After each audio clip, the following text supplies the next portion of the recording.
Tonight on The Real Hustle, Alex, Paul and Jess carry out some of their most audacious scams to date. The card sharks are circling in the biggest poker scam yet. The way they do it, I don't think you'd spot it. In Ibiza, the hustlers hit the beach and use a phrase book to empty your pockets. Hola. Un momento. And Alex plans a raid on this shop. Well, it was a whole week's taking, so probably anything over £5 grand. This is The Real Hustle.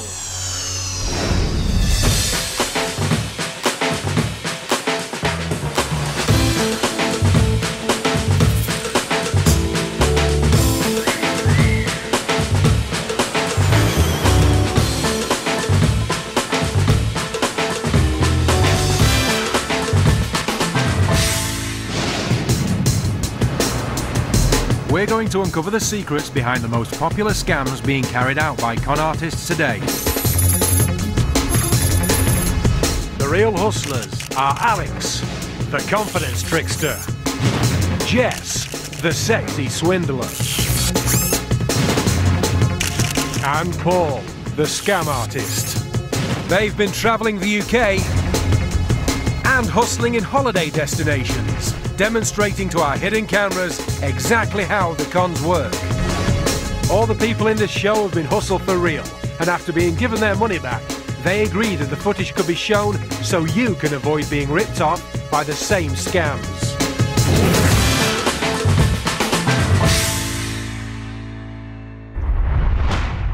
Some scams are about being in the right place at the right time. But if you're wearing the right costume, it's almost too easy. This is the security van scam. A busy high street, plenty of shoppers around, a pickpocket would have a field day, but Alex has his eyes on a bigger prize. He's staking out the shopping parade, armed with a video camera.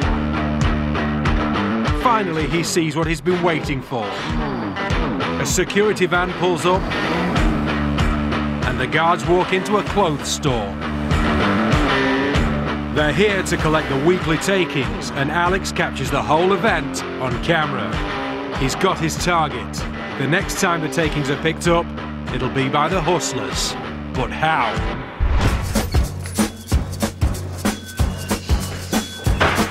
Later, Alex and Paul study the footage. To pull off this scam, it's vital they copy every detail of the security guards' uniforms, right down to the helmets, stab vests, and lockboxes, all bought from the internet. Alex and Paul are about to perform a pickup of their own, but this week there's only one place those precious takings are going, and it's not the bank. It's business as usual at the clothes shop, and the assistant is expecting guards to pick up this week's takings. Thanks to Alex's surveillance skills, the hustlers know what the guards will be wearing and which day they'll turn up, but they don't know the exact time, because for security reasons, the time of the pickup is changed every week. All they know is that it usually happens between 1 and 5 p.m. It's imperative that Paul and Alex intercept that cash before the real security firm turns up. So, taking no chances, they arrive at the clothes store at the earliest possible time and pull up slightly out of view of the shop window. This is their one and only chance. Lockboxes in hand, they stride straight in.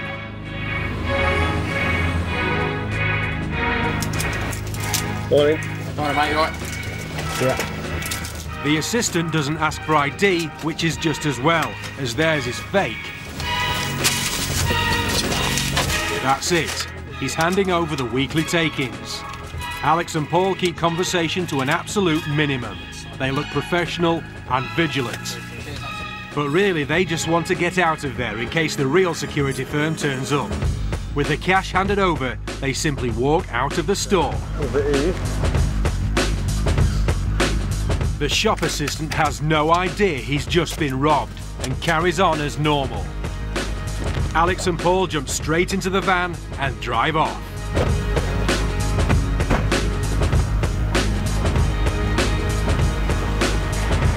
Paul checks the loot. That's a big wad of cash. They've got away with it, but only just. 10 minutes later, and the real security firm arrives. This should be interesting.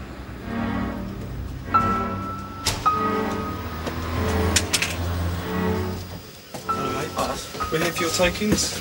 I've just given them to you about 10 minutes ago. Who was that? I thought it was you. No.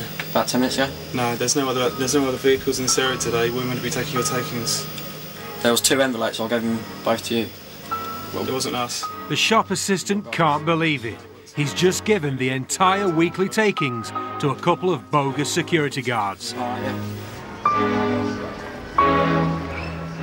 And they're nowhere to be seen. Try explaining this one to your boss. First people came in and they looked genuine. They came in and said, have I got the money? And I gave them the money. And then about 10 minutes later, the other people came in, which looked genuine as well. And I just thought it was a mix-up between the security people. Well, it was all the whole week's taken, so probably anything over 5 grand. Well, I can't believe that's been done. I'm probably just gonna get 5 now. So. This scam is all about assumptions and social compliance.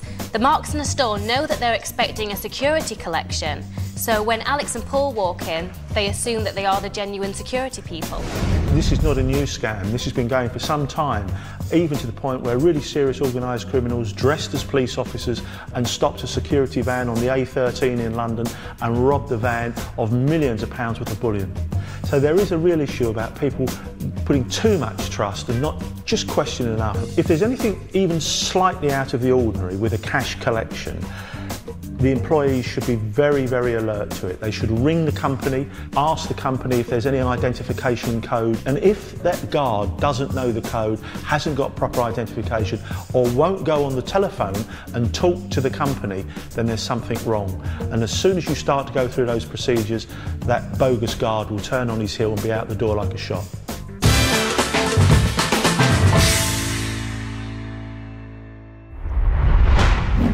A scam which only seems to make a small return is often the easiest to hide.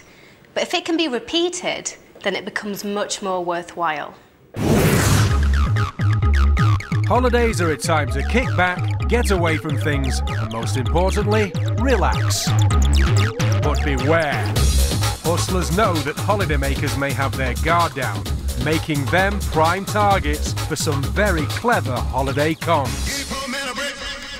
So, Alex, Jess and Paul are hitting Ibiza for a spot of sun, sea and scamming. So if you go abroad, you'll know just what to look out for. This is the Sun Lounger Swizz. Another scorching hot day at the beach, and in these temperatures, a sun lounger is a must, and €5 a day is well worth it for a place in the sun. But a packed tourist beach can be a goldmine, because as every con artist knows, a relaxed tourist is an easy target. This local sun lounger owner is about to start work on his patch, collecting money from the sunbathers. But today he's going to get a bit sidetracked on his way to work. Cue Paul, the chatty and enthusiastic tourist, who's very keen to practice his Spanish. Hola. And he certainly needs to. Quiero unos trozos de ese queso.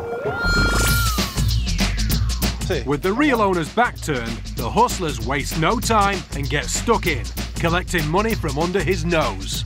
Hola. Hi, morning. I need €5 for the lounger. There you go. Salsa bechamel. Bechamel. Aquí? Aquí no.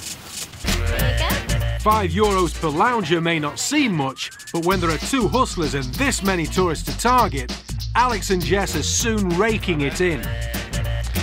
€5. Thank you. All right, thank you. How are you? Paul is determined to get it right. This could take some time. Un momento. Alex and Jess collect over €100 for only a few minutes' work. And tomorrow, there are plenty more beaches on which to replay this scam over and over. Just as Alex and Jess finish up, Paul decides he's practiced enough for one day. Gracias. But our Sun Lounger man is about to learn a lesson himself. Hello. How you doing? Good morning. You know you have to pay for it. We already did, sir. What is that? We paid €5 each. Yeah? Yeah.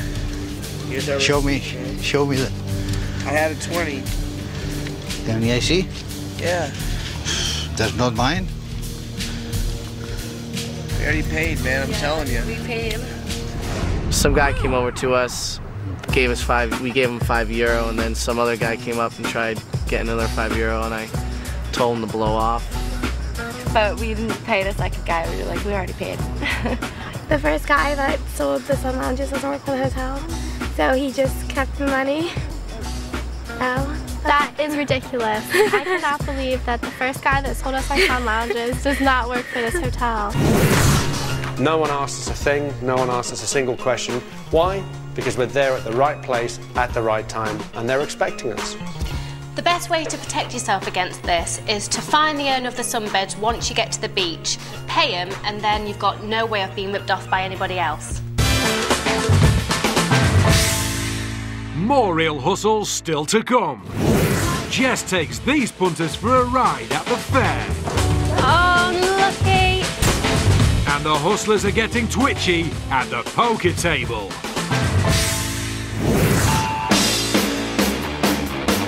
The real hustlers are going to show you how to win some free drinks off your mates by using proposition bets on some unsuspecting customers in this bar. The proposition bet suckers you in as it's a bet on an event or outcome that you believe can only go one way. And it always does go one way, the hustler's way.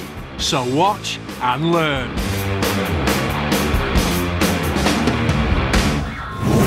All right, 2 shot glasses and an egg. It's a real egg. Check it out. Don't squeeze it too hard, it's not cooked yet. Real egg from the kitchen. And here's the idea. You have to get the egg from here to here. You can touch the glasses, but you can't move them from that position, and you can't lift them up from the table. Okay? So they've got to stay in contact with the table.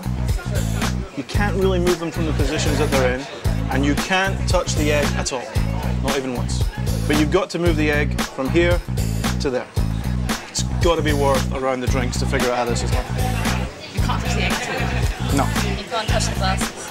You can touch the glasses, but they've got to stay in their same positions. Can you tilt the glass? You can tilt the glass, yes. It's a good question. Don't know if it'll help, but it's a good question. Tilt this on my third. I do. Yeah? Let's go. Yeah. Right, okay. You can't touch the egg now, can we? You can't touch the egg, yeah. Can you move the table? Nope. Nope. How go is it? No, you have to lift it all the way clear. I don't know. We don't know. Drink? Okay. So how's Paul going to get the egg from one glass into the other without changing the position of the glasses? Let's see. Ready?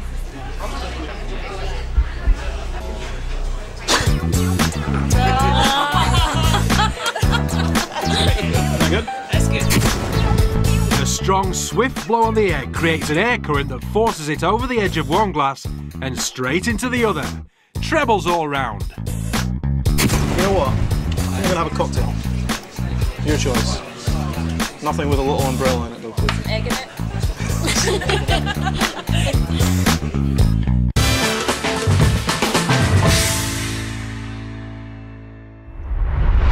This carnival game goes back a long way, but it's just as good at generating money today as it always has been. The hustlers are taking some time out and enjoying all the fun of the fair. Like other holiday makers, they're spending their money and hoping to win a prize. But the odds of winning a cuddly toy are greatly reduced when the hustlers are manning the stalls.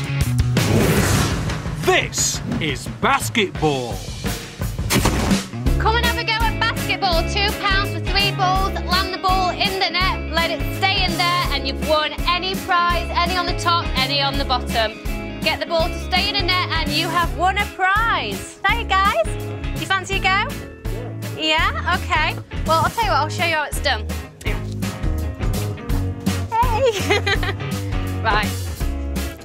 What you have to do is that, and it's in. It's that simple. Now they've seen the technique, can they do it?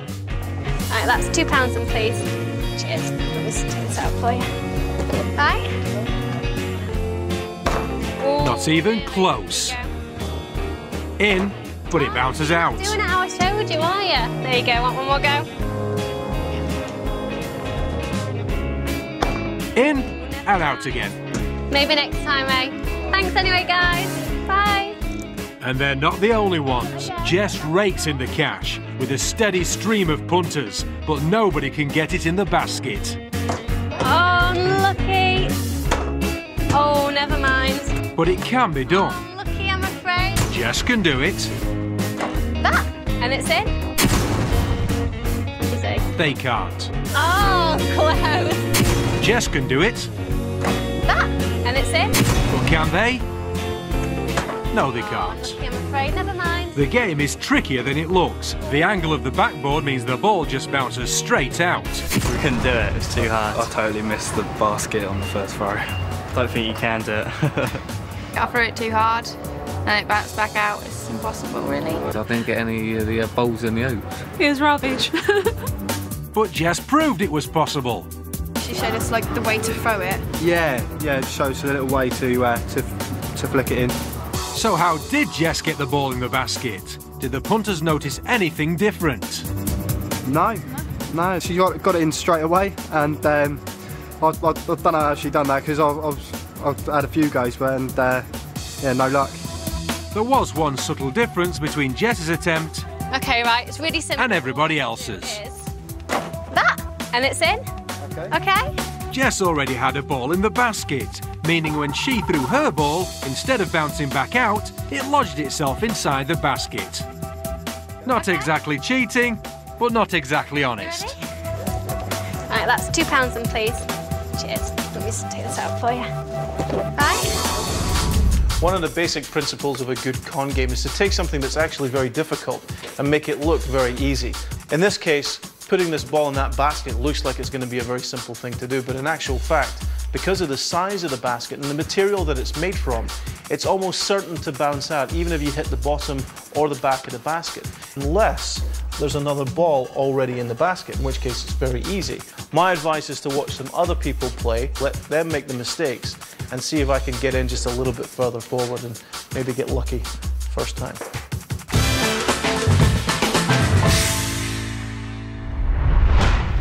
When it comes to playing poker, not all cheating involves sleight of hand. We play poker regularly, and we've come across this scam quite a lot. This is the poker tournament. Poker is a high-stakes game which offers the chance of taking the whole pot, providing luck's with you and you're good enough to beat everyone else. The game's seen a boom over the past few years. Tournaments are held in venues all over the country, and prize money can run into thousands of pounds. And where there's money, hustlers won't be far away. They're here tonight to run a grand poker scam. Everyone at the tournament buys into the game for a set amount. The competitors get their chips, take their seats, and the games begin. Yeah. They play until they've lost all their chips, at which point they go home with nothing. This knockout procedure continues for several hours until most players are eliminated, leaving one final table. This table is where the big money can be won and where the hustlers want to be. Alex and Paul made it. The dealer's there to ensure that the play is fair, and these are the marks in the hot seats. It's winner takes all now. They don't know it, but the odds are definitely stacked against them. That's because, although the hustlers appear to be strangers, they're actually working as a team.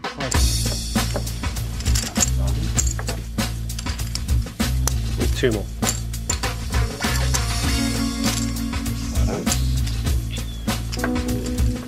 The end of the first game, and spirits are high. You feel honest? I feel very honest. Hey, would I lie to you?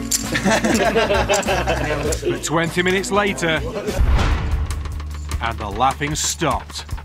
The game has taken a more serious turn. Will this make you feel any better?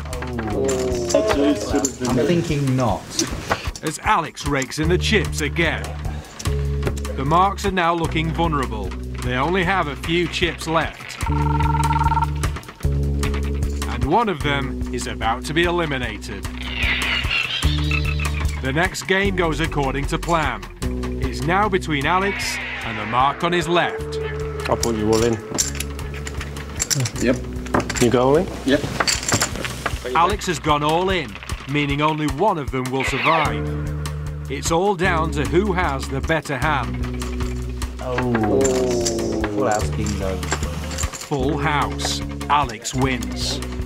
This guy is the first casualty of the game. But how did they beat him? One of the most dangerous things you'll come across on the card table is 2 people playing in collusion. Essentially what that means is they're playing out of the same pot because they're sharing the money. If they manage to signal each other's hands, they're playing the best hand available to the team at the time. So essentially you're playing against one player with a massive stack of money.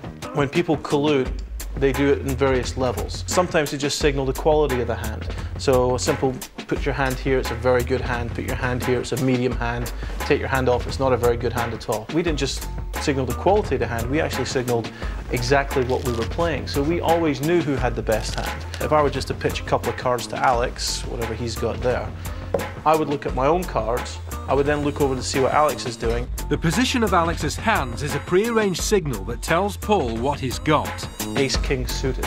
So in other words, an ace, a king, both the same suit. There we go. Which is exactly what he's got. Now with that kind of information, if I don't have anything as good as that, I'll throw it away. And I know that between the 2 of us, we're playing the very best hand. No, the Aussies left. Yeah, it's true, he's gone. Let's see this technique play out in the game. Watch out for the signal. Richie Riches. That's it. Straight after the deal, Paul scratched his nose with his left hand, then right hand, and then touched his head. That sign informed Alex that Paul has good cards and is likely to win.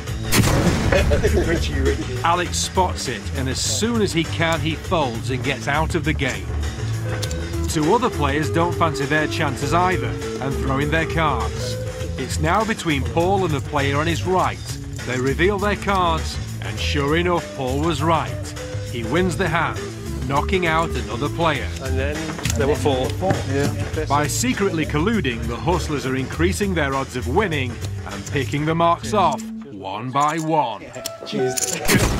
But there's another thing that happens between these players, which again, difficult to protect against, but also very, very difficult to conceal. It's almost obvious if you know what to look for, and that's passing chips. If we are playing from the same pot, if he's very low on chips, I don't want Paul to be knocked out of the game, because then I've lost my partner, I won't be able to signal, and I'll be playing on my own. So what I've got to do is I've got to get some of my chips to Paul, but I can't just give him some across the table, but essentially that's what I'm going to do in front of everybody. So what we would do is we would enter a hand, and then if everybody else drops out, that would be the moment that we'll pass chips. Paul will put all his chips in, I will call the bet, and then eventually I will fold my hand. So effectively, he will double his chips out of my stack. Now what that's done is it's kept him in the game for much longer, and it keeps us both very strong, so we can take on any other players on that table and be sure to win. During the game, Paul's chip stack starts to dwindle, and because the other 2 players have folded, the hustlers get an opportunity to pass chips. To even out their stacks and secure both their positions in the game, Alex and Paul raise the pot. Until Alex, even though he may have the better hand, folds his cards, meaning Paul takes the lot. To the marks, it looks like Paul won the hand fair and square, but really, it was all part of the hustlers' game plan. So now the chips are evened out. Using the signalling technique, all that's left to do is take out the remaining couple of marks. Alex's secret signal informs Paul what he's got. Paul signals back that he's got a stronger hand. 3,000. Cool. So Alex folds, leaving his accomplice to see off another of the players. Hey. Just make it a good game. Thank you, mate. And they were 3. And they were 3.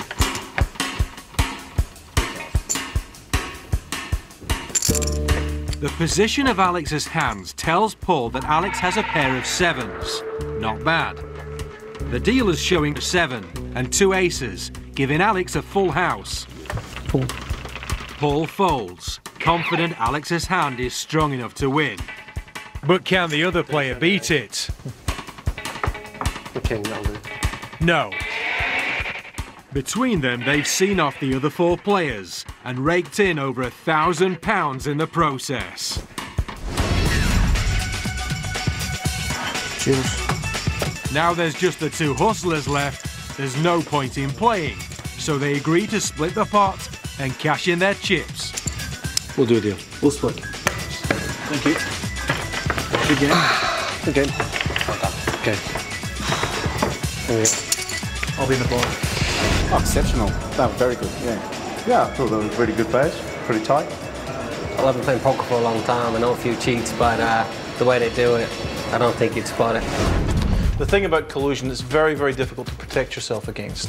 The first thing you can do is identify who the friends are in a game.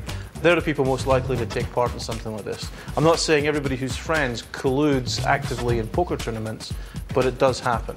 If you see the signs of people colluding, you can ask them not to play or ask the organisers not to allow them to play, because the organisers are responsible for your security as poker players.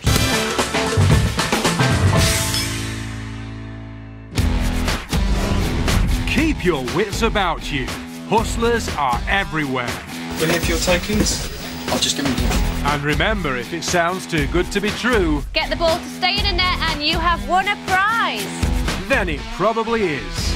I'm probably just going to get fired now. For more information on the making of The Real Hustle, visit the BBC Three website.